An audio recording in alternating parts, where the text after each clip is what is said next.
క్రీస్తునందు ప్రియమైనటువంటి సహోదరి సహోదరులారా, మన ప్రభువును రక్షకుడైన యేసుక్రీస్తు నామం పేరిట మీకు వందనములు తెలియజేస్తున్నాను. ఈ ఉదయకాల సమయంలో ప్రతిదినం దేవునితో అనే ఈ కార్యక్రమం ద్వారా ప్రతిరోజు కూడా మనం దేవుని సన్నిధిలో కొన్ని నిమిషాలు గడుపుతూ ఉన్నాం. అలాగే ఈరోజు కూడా మనం దేవుని సన్నిధిలో కొన్ని నిమిషాలు గడుపుదాం. ప్రియమైనటువంటి దేవుని ప్రజలారా, హెబ్రీ పత్రిక 11వ అధ్యాయము 6వ వచనం చదువుకుందాం.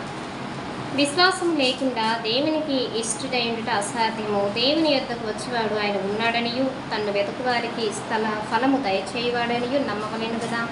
ప్రియమైనటువంటి దేవుని ప్రజలారా, ఇక్కడ దేవుడు సెలవిస్తూ ఉన్నాడంటే తన్ను వెతుకు వారికి ఫలము దయచేయవాడనియు మనము నమ్మాలి అంట. దేవుణ్ణి వెతుకు వారికి ఆయన ఫలము దయచేస్తాడంట. ఈరోజు నువ్వు ఎవరిని వెతుకుతున్నావు? సినిమాల కోసం వెతుకుతున్నావా? షాపింగ్స్కి వెళ్ళాలని వెతుకుతున్నావా? క్లబ్స్కి వెళ్ళాలని వెతుకుతూ ఉన్నావా? ఏం వెతుకుతున్నావు నీవు? దేవుడు సెలవిస్తున్నాడు, ఆయనను మనం వెతికితే మనకు ఫలం దయచేస్తాడు అని. నీవు ఈ లోకంలో ఉన్నటువంటి ఈ యొక్క వ్యర్థమైనటువంటి వాటిని వెతికితే అవి నీకేమీ ఇవ్వవు. అవి నీకు సమస్యలనే తెచ్చిపెడుతూ ఉంటాయి, శోధనల్నే కలిగిస్తూ ఉంటాయి, బాధల్నే కలిగిస్తూ ఉంటాయి. కానీ నీవు దేవుణ్ణి వెతికితే దేవుడు నీకు ఫలాన్ని దయచేస్తాడు. దేవుడు నీకు సంతోషాన్ని ఇస్తాడు. దేవుడు నీకు సమాధానాన్ని ఇస్తాడు. దేవుడు నీకు ఆశీర్వాదాలను ఇస్తాడు. దేవుడు నీకు ఐక్యత ఇస్తాడు, ధనము ఇస్తాడు, ఆశీర్వాదం ఇస్తాడు, అన్నీ ఇస్తాడు, నీకు సమస్తాన్ని ఇస్తాడు ఆయనను వెతికితే. చాలామంది అంటారు, దేవుని నమ్ముకుంటూ నాకు అనేక శ్రమలు వచ్చాయి అని చెప్పేసి.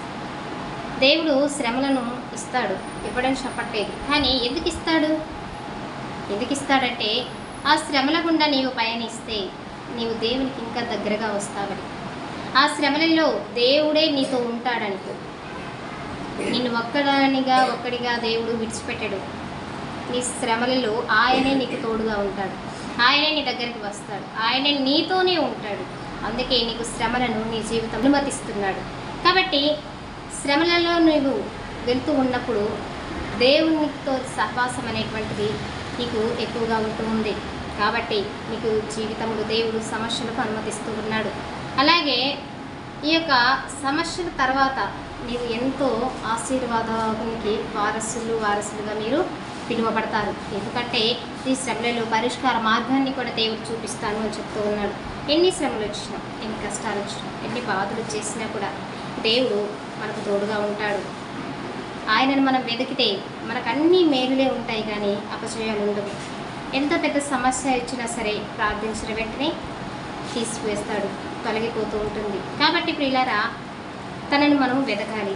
ఆయన నన్ను వెతకండి అని చెప్తున్నారు. యెహోవాను వెతకువారు నూతన బలము పొందుకుంటారు, నూతన ఆశీర్వాదాన్ని పొందుకుంటారు, నూతన హృదయాన్ని పొందుకుంటారు, నూతన మనస్సును పొందుకుంటారు, నూతన బలాన్ని పొందుకుంటారు. మరి దేవుణ్ణి వెతకాలి కదా. దేవుణ్ణి వెతికితేనే కదా మనకు అనేకమైనటువంటి దీవెనలు వస్తాయి. మనము దేవుని బిడ్డలుగా ఉంటాము. దేవుని రాజ్యంలో దేవునితో పాటు మనం నివసిస్తూ ఉంటాము. మరి ఈ లోకంలో ఉన్నటువంటి వాటిని వెతికితే వాటి వల్ల నీకు ఏం ప్రయోజనం కలుగుతుంది? వాటి వల్ల నీకు ఏం మేలు జరుగుతూ ఉంది?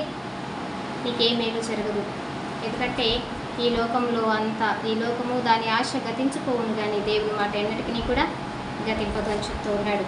కాబట్టి దేవునిని ప్రేమించేవారు ఉదయించు సూర్యుని వలె బలముగా ఉంటారు అని చెప్తూ ఉన్నాడు. కాబట్టి మనము ఆయనను వెతకాలి, ఆయనను మనం ప్రేమించాలి. అప్పుడే మన జీవితాలు ధన్యమైపోతాయి, మన జీవితాలు ఆశీర్వదించబడతాయి. మరి ఈ ఉదయకాల సమయంలో నీవు ఎవరిని వెతుకుతున్నావు? దేవుణ్ణి వెతికితే దేవునికి ఫలం దయచేస్తాడు. నీ జీవితం అంతా కూడా ఎన్నో దీవెనలతో కూడినటువంటి వర్షాన్ని నీ మీద కుమరిస్తూ ఉంటాడు. కాబట్టి ప్రియమైనటువంటి దేవుని ప్రజలారా, దేవుని వెతకాలని చెప్పేసి మీ అందరి ప్రభు పేరుకి తెలియజేస్తున్నాను. ప్రార్థన చేస్తున్నాను. పరిశుద్ధుడైన తండ్రి, నీకు వందనాలు, స్తోత్రాలు. దయగలిగిన తండ్రి, కృపగలిగిన యేసయ్య, మహోన్నతుడా, ఈ ఉదయకాల సమయంలో నిన్ను వెతుకు వారికి ఫలము దయచేస్తాను అని చెప్తున్నావు తండ్రి. ప్రతి ఒక్కరు నీ ఉన్నామని నమ్మకతో ఉండి నిన్ను ఆరాధించేటువంటి బిడ్డలుగా, నిన్ను వెతికే బిడ్డలుగా ప్రతి ఒక్కరి హృదయాన్ని మీరు నాయనా సహాయం చేయమని, ఆ యొక్క హృదయాలను బలపరచమని యేసయ్య నామములో అడుగుచున్నాను తండ్రి. ఆమేన్.